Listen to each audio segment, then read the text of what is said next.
Esse é o canal Paz e Bem. Um grande abraço à nossa comunidade, a comunidade da Pós TV 247, no programa Mulheres e Mitos, com a Fernanda Carlos Borges, que vocês já conhecem, que também tem o canal Filosofia e Movimento. E hoje o nosso tema é a mortalha da alma. Nós vamos falar sobre o orfismo. Então já vou passar a palavra para a Fernanda. Oi, bom dia, boa noite, né? Boa tarde a todos. Eu fiquei essa semana pensando muito sobre qual mito trazer, né? Qual das histórias míticas e de quais tradições. Mas aí eu decidi pelo orfismo, porque o orfismo grego, porque primeiro o orfismo traz uma questão ligada à morte, né? A questão da morte. E talvez este seja um assunto com o qual nós estamos muito envolvidos nesse período de pandemia, né? A gente tem, talvez as pessoas, imagino que as pessoas estejam pensando sobre essa relação entre vida e morte. Segundo, também porque o orfismo teve muita influência no cristianismo, que é a nossa religião habitual, né? O Brasil é bastante cristão. Tá, aí eu vou dar a referência bibliográfica de onde que eu estou trazendo o orfismo para vocês. Por quê? Porque o orfismo é imenso também, é outra dessas coisas imensas, que tem milhares de estudos, muita gente se interessa. Então eu fiz um recorte, vou trazer para vocês apenas um recorte introdutório, e vocês podem buscar mais informações neste livro aqui, ó, que é Mitologia Grega, do Junito Brandão. Eu não vou contar aqui para vocês tudo que está neste capítulo sobre orfismo, porque tem muita coisa que não dá.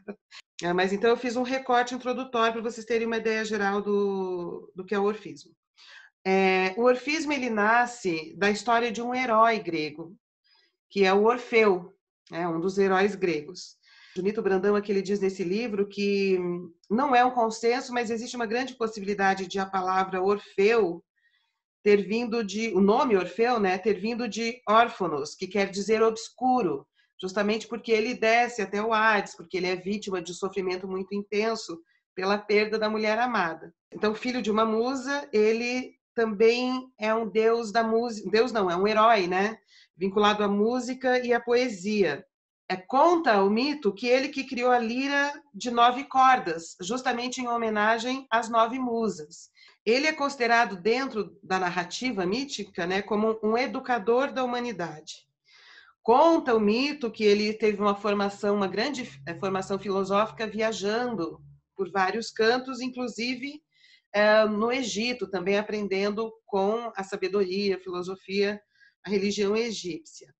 E o ponto central do orfismo, que é uma novidade, inclusive, lá no mundo grego, que é o orfismo que traz isso para o mundo grego, né, é a ideia de que individualmente nós devemos expiar as faltas e os crimes, às vezes cometidos até pela família e que nós herdamos, mas que essa expiação ela é individual, ela não é política, ela não é coletiva, ela é um trabalho a ser feito individualmente. Fernanda, mas é tipo assim, essa expiação é uma punição ou é uma purificação? Purificação, no sentido Tá. de purificação. A ideia é assim que nós individualmente devemos nos purificar das nossas faltas. Enfim, com práticas de disciplina, de alimentação, de leitura, de aprendizado dos livros sagrados, do orfismo, dos textos que eles colocavam como textos importantes para o aprendizado espiritual, né? Na base dos mistérios órficos está a questão da imortalidade. Eles eram completamente envolvidos com essa questão da imortalidade da alma. Então, vou contar um pouquinho a história desse herói, né, que é o Orfeu. Ele casou, então, com a ninfa Eurídice. Eles eram apaixonadíssimos. E até que um apicultor, o Aristeu, tentou estuprar a Eurídice. E ela fugiu desse cara. Ao fugir, ela pisou numa cobra, a cobra pica ela e ela morre. E a Eurídice morre, com uma picada da cobra na perna. Orfeu fica revoltado, desesperado, e decide ir ao Hades para buscar a Eurídice, que é uma coisa impossível. Ele é um herói. Ou nem Deus entrava lá, imagina um herói, né, cara? Mas isso também é muito comum nas histórias dos heróis. A Psique também fez isso. Aí ele foi até o Hades. E como é que ele fez para entrar no Hades? Ele tocava lindamente, divinamente a cítara. Aí ele começou a tocar maravilhosamente a cítara, e isso encantou todos os seres do mundo tectônico que poderiam impedir a passagem. O Plutão, né, e a Perséfone, que é o casal, né, chefe os responsáveis, os reis deste mundo dos mortos, eles ficaram muito emocionados com esta cena, né, dele tocando a cítara e as pessoas ficando encantadas e ele passando. Então eles ficaram tão comovidos por isso que permitiram que o Orfeu levasse Eurídice de volta para o mundo dos vivos. Mas eles disseram assim para o Orfeu: tudo bem, você vai levar Eurídice, você sabe o caminho, ela vai atrás de você, mas você não pode olhar para trás. Se você olhar para trás, ela volta. E lá foram eles. Quando estavam quase chegando na porta de saída do Hades, o Orfeu ficou ansioso, ficou aflito. Ele começou a pensar assim: mas será que a Eurídice está mesmo atrás de mim? Será que eles me enganaram? Será que eles me fizeram de trouxa, né? Eu estou saindo, eles estão dizendo que ela está atrás de mim, de repente ela nem está. Será mesmo? Ele duvidou e deu uma espiadinha. Quando ele deu essa espiadinha, olhou para trás, ele viu o rosto da Eurídice se afastando dele. Eu até me arrepiei. Se afastando dele de volta para o mundo do Hades. E assim, Eurídice morreu pela segunda vez. Eu acho que eu também ia espiar. Eu não Essa... ia aguentar. Eu não ia aguentar a curiosidade de saber, mesmo que tivesse sol para ver se tinha uma sombra. Essa questão do olhar para trás, o Junito Brandão, nesse livro, ele diz que é muito parecido com fundamentos dos mistérios de várias práticas xamânicas, no sentido assim, você consegue transitar entre os mundos e quando você volta renascido e não olha mais para trás. Você não fica apegado a um certo padrão, você não fica apegado a um passado. Tem a ver com não se apegar a um passado e se permitir renascer depois de ter transitado pelos mundos. E aí o que acontece? Quando o Orfeu volta, tendo perdido Eurídice pela segunda vez, ele não se conforma. Então ele é um herói, ele é sempre um herói profundamente triste pelo impacto que a morte da sua amada duas vezes, né, causou sobre ele. Então ele para de tocar os instrumentos, a cítara, ele para de cantar, ele era um cantor, ele cantava maravilhosamente bem. Ele para de cantar, ele se transforma num herói triste. Assim, bom, e ele rejeita o amor de várias outras mulheres interessadas nele. Ele não quer mais saber de ninguém, ele só quer saber da Eurídice, que morreu duas vezes. Aí as Mênades se sentem assim ultrajadas, se sentem... o Junito Brandão usa bem essa palavra, ultrajadas.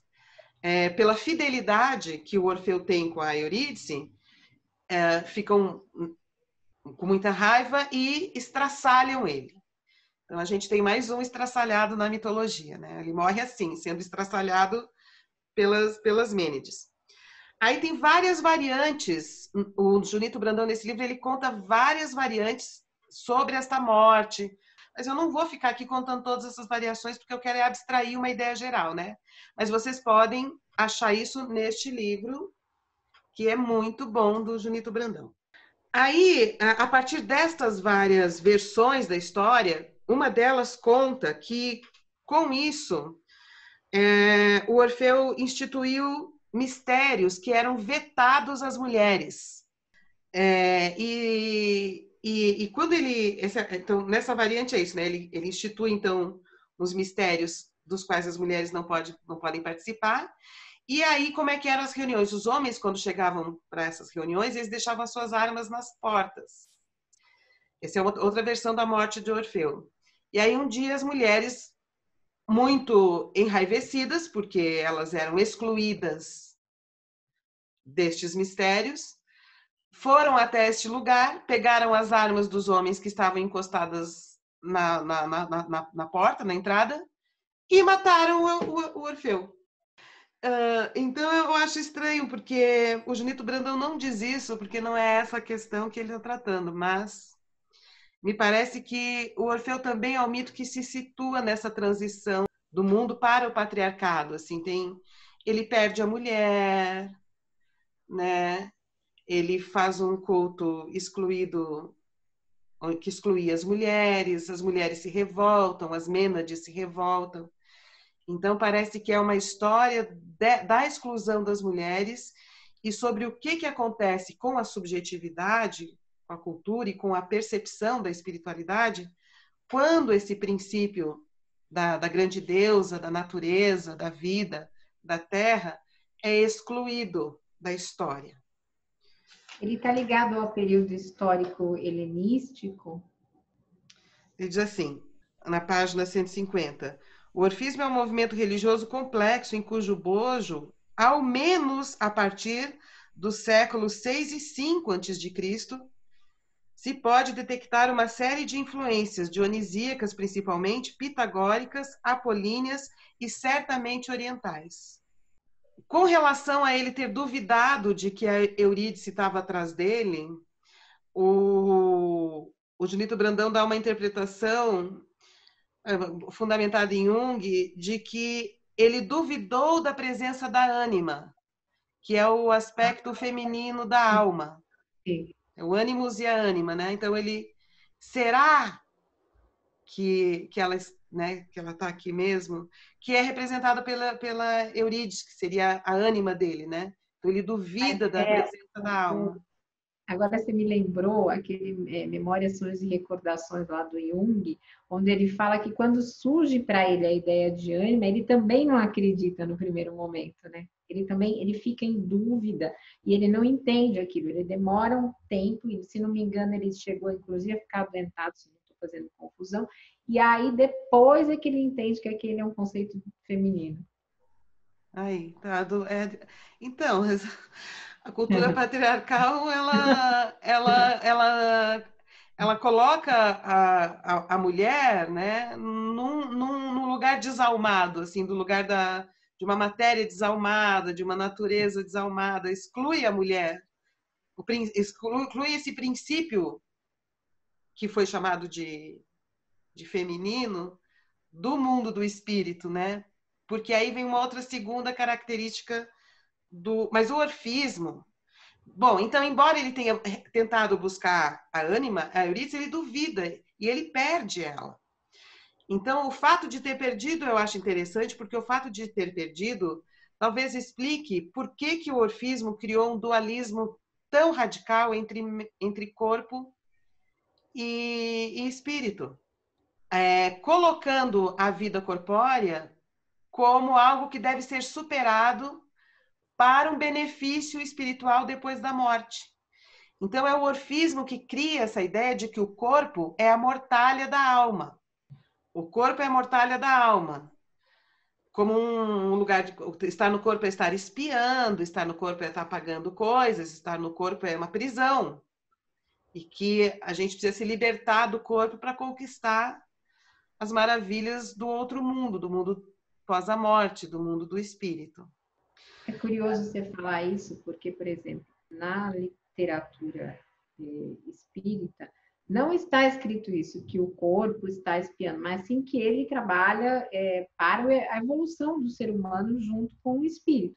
Mas diversas correntes mais tradicionalistas, do movimento tradicionalista, que eu não faço parte, elas dizem isso, que o corpo tá lá só para sofrer, para espiar, para trabalhar pelo espírito, né? Não está na literatura, mas as pessoas ainda trazem esse conceito.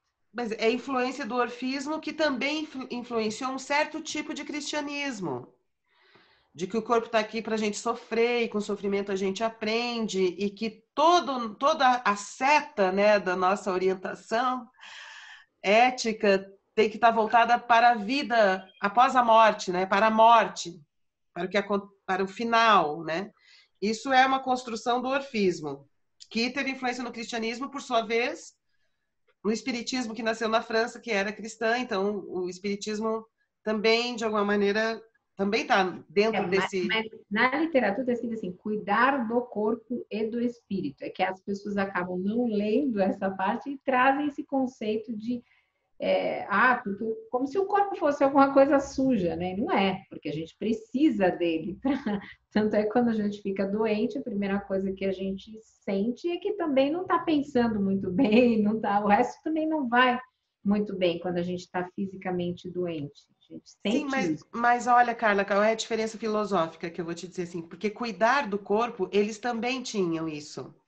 Mas era cuidar de um corpo de um jeito muito disciplinador e muito rigoroso, no sentido de expiar os males do corpo. Então, por exemplo, eles eram vegetarianos, eles não comiam animais. Eles faziam jejum, eles tinham uma coisa de mortificações. Alguns deles abdicavam da vida sexual ou tinham uma vida sexual muito casta. Então, o corpo era um corpo para ser muito disciplinado, muito contido, para que com Sem isso se pudesse, liberdade. para Sem libertar liberdade. um espírito que só vai ser feliz depois da morte. Entendi. Então então havia um cuidado com o corpo, mas não era um corpo para afirmar a vida. Não era cuidar do corpo para afirmar a vida, o prazer de ser um corpo vivo. Sim. Era Era muito cuidar mais do voltado à corpo morte. É. para se preparar para a morte. Sim. Tá. E aí que vem uma questão interessante, porque assim, nas práticas do orfismo, eles tinham a questão do êxtase religioso, do transe religioso, né, que é entrar no êxtase, que aproxima o orfismo do dionisíaco também.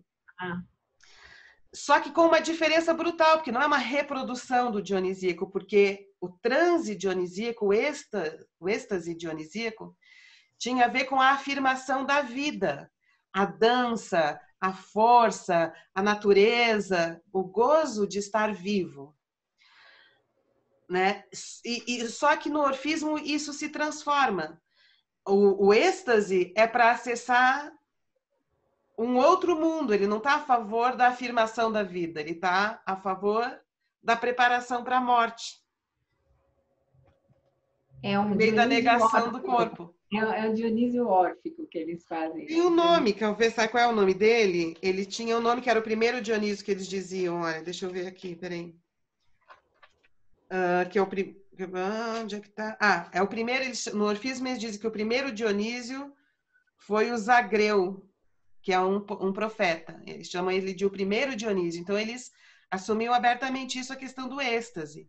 Só que numa direção bem oposta daquilo que a gente já viu aqui no outro vídeo sobre o êxtase dionisíaco, né? Quando Dionísio é associado à grande mãe, então tem a ver com a celebração da vida, da força da vida, do prazer de estar vivo, não como indivíduos autodisciplinados e contidos e regrados, que é uma coisa, inclusive, bem apolínea, mas como se sentindo parte deste mundo da existência, confundidos nas forças da existência, nesses movimentos, vamos dizer assim, de uma matéria sagrada, imanente.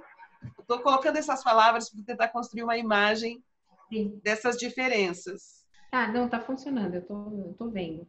O Dionísio bem vivo, bem a favor da vida, e tô vendo o orfismo lá no contraponto. O orfismo é o tempo todo uma preparação para a morte, não é uma preparação para a vida. Acho que o Dionísio tinha a ver mais com o gozo de estar vivo e uma afirmação da vida. Eu acho não, isso é a literatura, né? Toda mítica acha. Ele não quis mais tocar, não quis mais cantar desde que ele perdeu Eurídice, né? Aí ele diz assim que quando ele perde essa capacidade de tocar e de cantar é porque ele perdeu a harmonia com a sua ânima, que é a Eurídice. E aí o Junito lembra do significado etimológico da palavra harmonia. Harmonia quer dizer fusão das partes. Harmonia não são partes iguais, são partes diferentes que têm um movimento de compensação, de equilíbrio. Ele fica, então, impossibilitado de cantar e dançar, ou seja, é como se ele ficasse impossibilitado de celebrar o dionisíaco tal como o dionisíaco é, mas ele desenvolve todo um trabalho de colocar o seu destino na direção do mundo dos mortos, que é onde está Eurídice.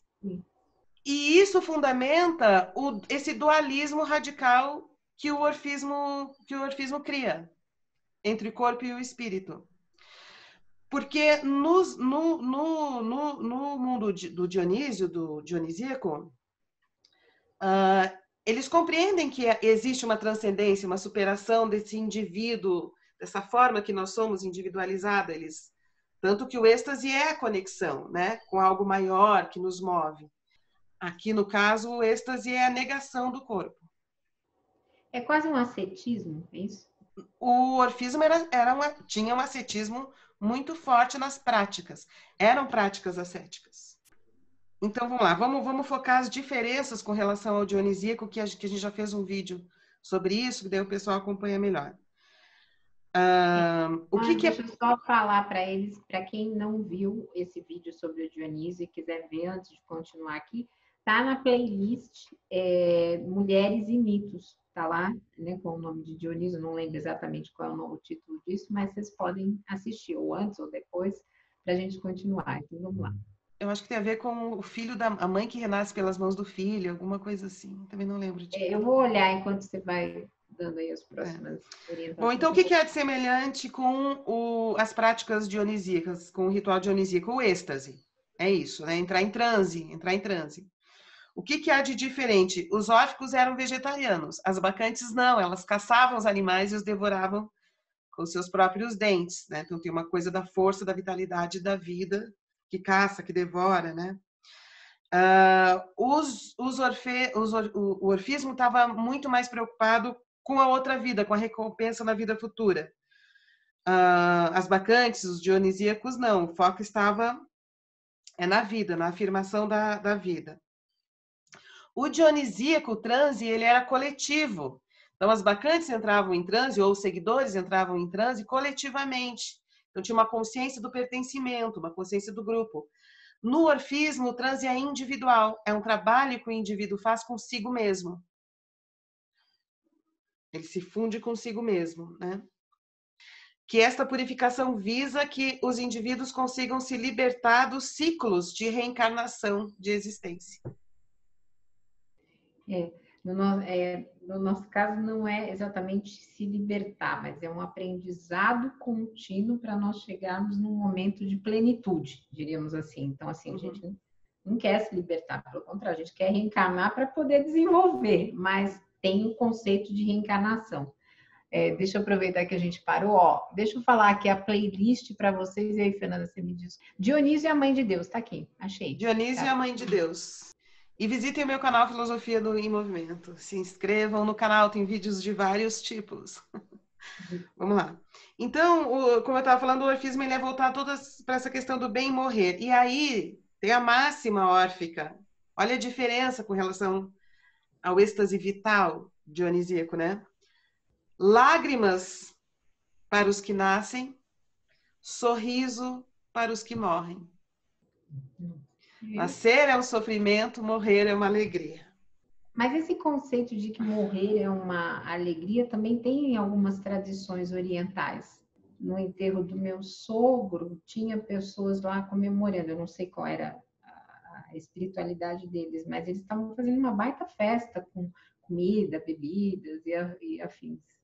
O Junito Brandão, ele tem várias páginas explicando a influência de religiões orientais sobre o orfismo. Eu não vou falar aqui, senão esse vídeo vai ficar de horas. Né?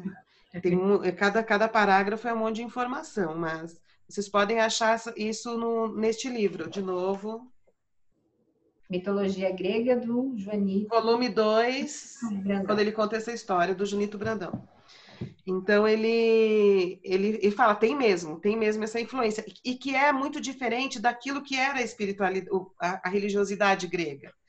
A religiosidade grega não estava muito apoiada sobre a questão do indivíduo, tinha a ver muito mais com a polis, com a cidadania, com festas coletivas, no sentido da religião apolínea, né? Dos cultos, das festas apolíneas. Enfim, o Junito do Brandão trata como uma coisa nova que surge na Grécia por essas influências, mas que incorpora alguns aspectos dionisíacos e que incorpora alguns aspectos apolíneos e até pitagóricos. Que o Pitágoras também era um conhecimento iniciático, as pessoas ficavam em silêncio durante muito tempo, era uma coisa para grupos fechados que não podiam dizer o que eles aprendiam nas iniciações.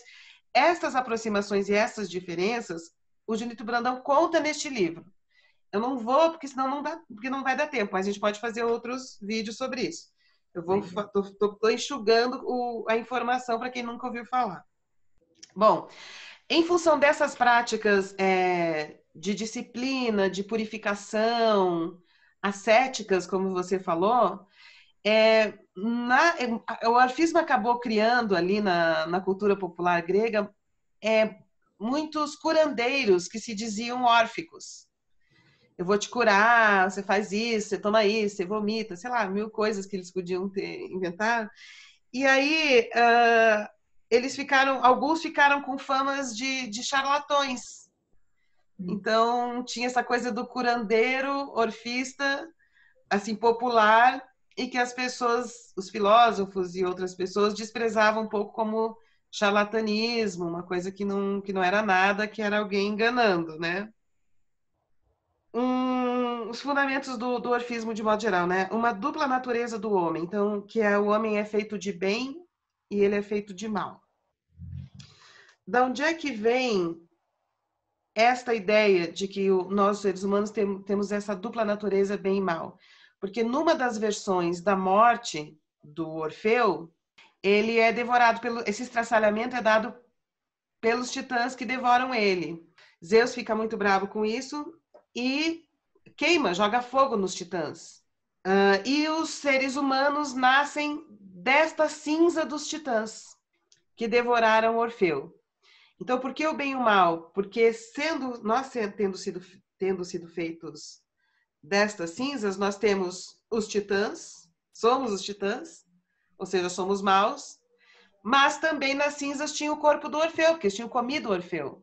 Então, nós também somos bons, porque nós também temos o Orfeu na cinza dos titãs.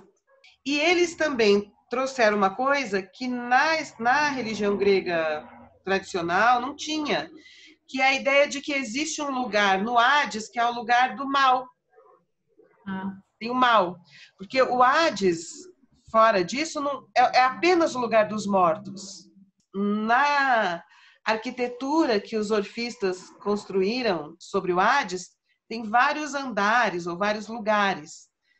Tem um lugar onde você expia seus pecados, você morto, né, vai pagar pecados, tem outro que você não sei o quê, e eles têm um mapinha que eles ensinavam na iniciação deles, que é quando você morrer, como é que você faz para chegar nos Campos Elíseos, que era o lugar bom. E a questão da culpa também. Eles também que criam essa ideia da culpa individual e da necessidade de purgar e de expiar e de reparar uma culpa individualmente, mesmo que tenha sido herdada da família. Aí tem uma cosmogonia, porque eles refazem o mito, eles transformam um pouco a história da criação da mitologia grega narrada pelos grandes poetas, eles modificam isso. Então eles colocam o Eros, o amor, como centro da criação, né? Como centro da sustentação divina, porque também tem a questão das moiras. Dentro dessa reformulação órfica, eles entendem as moiras, que a gente já falou aqui, como o próprio pensamento de Zeus. Então, o destino traçado pelas moiras equivale ao pensamento de Zeus. Então, o fundamento é Apolo, Zeus devora Apolo e se transforma no grande rei, no grande senhor, né? E com isso eles reformulam vários personagens. No mito original, não. No mito original, elas são mais poderosas que Zeus. Já dá um achatamento, já tira uma força delas. Tirou a força delas. Por quê? Porque Conforme vai virando patriarcal, a coisa vai diminuindo, né? é. Ah, tá. Outra coisa importante, na questão da reencarnação, né, que os espíritas chamam de reencarnação, no caso deles, não era só reencarnação humana. Eles acreditavam na mentepsicose. O que Ah, é sim. isso? É que você poderia, que essas almas, elas poderiam renascer como animais e até como plantas. E por isso eles eram vegetarianos. Porque eles diziam, você não sabe se o animal que você está comendo é uma alma humana. Tem várias tradições espirituais que acreditam, né, na metempsicose. E é uma das distinções do espiritismo. A gente não acredita que você reencarne como animal. Eu acho simpático, eu queria ser uma elefanta na próxima reencarnação. Eu tenho uma coisa com os elefantes. Aí eu queria ler aqui um trechinho para terminar, que eles falam sobre que o Junito Brandão faz uma síntesezinha de quais práticas que eles propunham, né, para a libertação desta mortalha que é o corpo, né? Então o Junito Brandão fala que além, né, dessas leituras da catarse, ele diz assim: não se conhece exatamente qual era a técnica do orfismo, porque é muito, muito antigo, né? Mas Sim. sabe-se que envolvia, além do vegetarianismo, abluções, banhos, jejuns, purificação da vontade por meio do exame da consciência, cantos, hinos, litanias e, sobretudo, participação nos ritos iniciáticos. Então, envolvia um grande esforço dos órficos nesse afã catártico, né? Aí, sobre aquilo que eu estava falando do charlatanismo, o Platão diz assim, ó. Porque, claro, se você tem todas essas técnicas, todas essas práticas, e elas são individuais, é muito fácil chegar alguém com uma receita e dizer, faz isso e você estará livre. E principalmente porque era individual, não envolvia compromisso com o outro, com o coletivo. Aí o Platão, ele escreveu sobre isso, ele diz assim, ó, deixou em sua República, no livro A República, né, uma página mordaz que, de certa forma, nos ajuda a compreender um pouco mais a técnica purificatória do orfismo. E o Platão também acreditava na metempsicose, no trânsito da alma entre o mundo das ideias e o mundo do corpo. Só que ele era contra, não era desse jeito orfista, era de um outro modo. Até porque ele, como um bom aristocrata grego, também acreditava muito na responsabilidade política, social, cidadã, né, na construção da vida Sim. grega, não da morte grega, mas da vida. Então, Platão diz assim, ó, sacrificantes mendigos, adivinhos, que assediam as portas dos ricos, persuadem-nos de que obtiveram dos deuses, por meio de sacrifícios e encantamentos, o poder de perdoar-lhes as injustiças que puderam cometer, ou que foram cometidas pelos seus antepassados. Para justificar os ritos, produzem uma multidão de livros compostos por Museu e por Orfeu, filhos da lua e das musas. Também, com base nessas autoridades, persuadem não só os indivíduos, mas também os estados, de que há para os vivos e os mortos absolvições e purificações. E essas iniciações, pois é assim que eles chamam, nos livram dos tormentos dos infernos.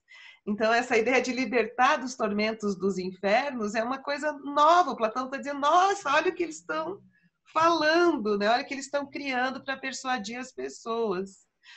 E aí dá para ver, para concluir então agora, né?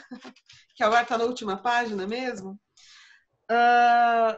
que esta invenção órfica, esse imaginário órfico tão diferente, inclusive do próprio Platão, que é um homem que acreditava um filósofo que acreditava na transmigração das almas, mas dentro de um outro imaginário, a gente vê como que o orfismo contribuiu para uma certa teologia cristã, como ele avançou no tempo e como que ele envolveu o cristianismo, né? Ou como que o cristianismo se apropria do orfismo para criar sua própria estrutura de libertação dos indivíduos e de preparação para a morte e de pecado e salvação, né? Se transforma, então, numa doutrina que salva indivíduos para a morte, né?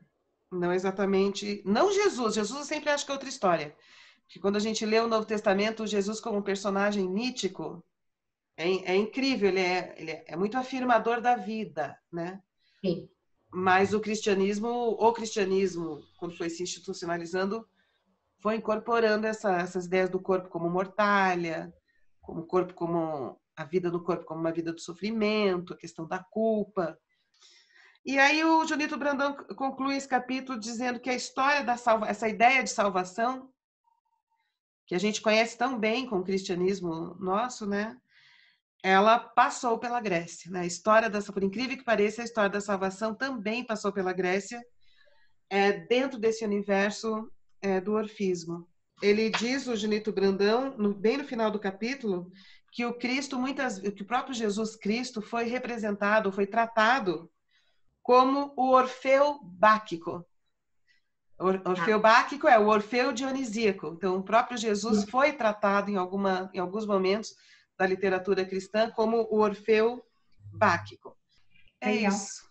Então tá bom. Então, gente, esse aqui foi o Mulheres e Mitos no canal Paz e Bem, lembrando do canal Filosofia em Movimento, que é da Fernanda Carlos Borges, e pedindo que vocês curtam, compartilhem, deixem seus comentários e dúvidas.